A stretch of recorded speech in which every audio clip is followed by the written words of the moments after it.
সাবধান, এই কথা গায়ে লাগলে জ্বালা করবে।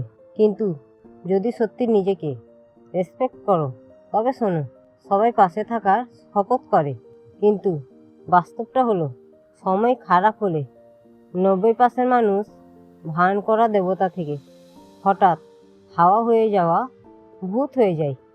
তাই কথাই নয়, প্রমাণে বিশ্বাস থেকো। সময় নেই, এটা কোনো অজুহাত না, এটা ইনডাইরেক্টলি বলে দেওয়া তোমার দাম তাদের কাছে শূন্য। যাকে মানুষ নিজের ভাবে তার কাছে পৌঁছতে মিনিট লাগে, অজুহাত নয়, ইচ্ছা লাগে। সবচেয়ে বড় বিশ্বাসঘাতক বাইরে কেউ না, ঘরের ভেতরের আস্তিনের সাপ, যাদের জন্য নিঃশ্বাস পর্যন্ত আটকে রাখে।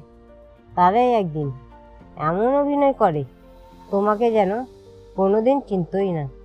ব্যথা আগে রক্ত ঝরাতো, এখন আমাকে ঠান্ডা, হিসেবি এবং নির্মম করে তুলেছে। এখন কেউ দূরে গেলে চোখে জল আসে না, মনে হয় জীবন থেকে জঞ্জাল কমে গেছে।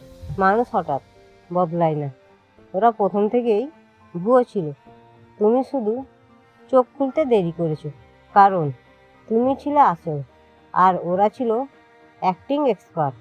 একা থাকা কষ্ট না, কষ্ট তখন যখন ভুল মানুষকে ধরে রেখে নিজেকেই প্রতিদিন মরতে দাও। মনে রেখো, তোমার লাইফ কোনো পাবলিক টয়লেট না। যার ইচ্ছা আসবে, ব্যবহার করবে আর চলে যাবে।